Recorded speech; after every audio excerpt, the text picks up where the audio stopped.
Still, sir, on your leadership type, your kind of leadership rather, there have been criticisms on your verbal orders, sir. You giving out orders without, they say, proper documentation to back them up, and you expect people to follow it right away. For example po, sir, recently yung vaping. You immediately ordered people arrested if they are seen vaping in public. Hanggang ngayon, sir, wala pang That is what makes the big difference. Hindi ako nagyabang between me and Lenny. Because when I talk about the law itself. Sir, yung sa vaping, for example, right now, they remain to be verbal orders. Wala pang EO, and you mentioned that there is a law. What specific law is that, sir? Oh, well, we start with the law. Ito. You were talking about a law Yan ang diferensya namin ni Lenny pati ako. Ayun, hindi ko sinasabi na bright ako sa iyo. Ako, ordinaryo lang talaga ako. 75 lang ako. Since kindergarten hanggang high school, 75 lang talaga ako. Hanggang sa law school, 75 lang ako. Admitahin ko yan. I don't know about the scholastic record of Lenny. Pero that is what makes the difference sa amin dalawa. So ano po yung batas? Ganito.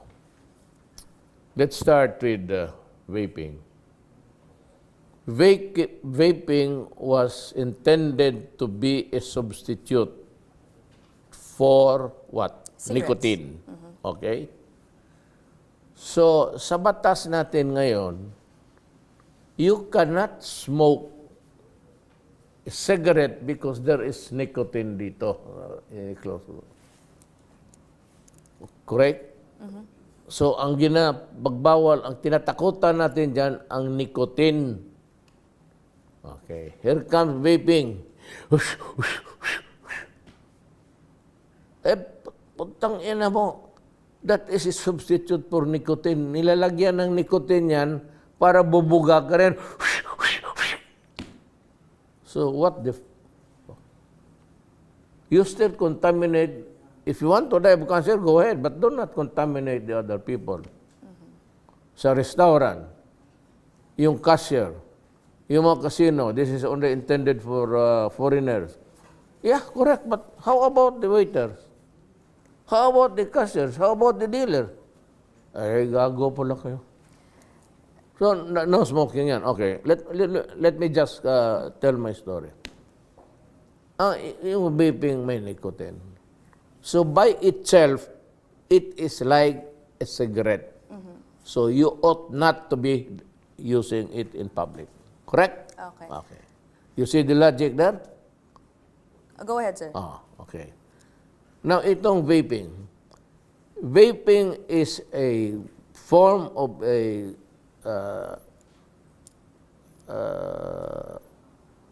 contrivance or a gadget intended to house the nicotine and other chemicals which I do not know as President. I should know the content. Kasi nilagyan nila ng mga flavor and added na. When there is combustion, itong chemical na ito, when there is combustion, any chemical for that matter, pag may combustion, you add another chemical content that you do not know. Pag magsalubong itong isang ecstasy o lagyan mo ng marijuana, nilalagyan nila ng marijuana eh. Pag mag-meet yan ng nicotine, you do not know what another chemical has been produced. And that chemical did not pass FDA, Food and Drug, and it's being sold to the public. And all over the world, it's now being banned. In Australia, in Singapore, it's considered poison. So, I have the right to say, wag mong ipakita yan, do not sell it because I have not yet given you, that's government saying it. Wag mong ipagbili yan kasi hindi pa dumaan ng FDA yan. Ngayon, kung ipagbili mo, kukunin ko yan because it can cause health problems. Okay. Now, the government has the right to come out with measures to protect public interest, public health, public education, public works, and so on and so forth. Okay. I cannot wait Congress. Because ang Congress knows that it is nicotine. Congress knows that vaping cannot be used in public. And Congress should know that contraband should not be allowed to be sold because when you use it with other chemicals and nicotine, it produces another chemical of which government does not know. And it is my sworn duty to protect public health and public. Sir, yung the reaction is why, I mean, you've banned the importation of vape products, you want them confiscated. Bakit daw po are you not as aggressive with real cigarettes, which, you know, doctors have said causes cancer? Ang cigarette, dumaan na yan noon pa. This new one is another form of cigarette. Must be kidding. Don't be an idiot to say that. Kahit na, sir, dangerous din. Ang cigarillo, dumaan na yan noon pa, long time ago. Before my father was born. Cigarette smoking was always there. And I'm sure at one time, so Surgeon General's report, it was subjected to another test. And it can really cause health hazard. Ito ganon rin. In other countries, do I have to wait? Alam mo kasi, mas kasabihan sa aming Bisaya, hindi naman ito sisilin ang kaagad eh. So, sabihin mo, isang respiratory, case,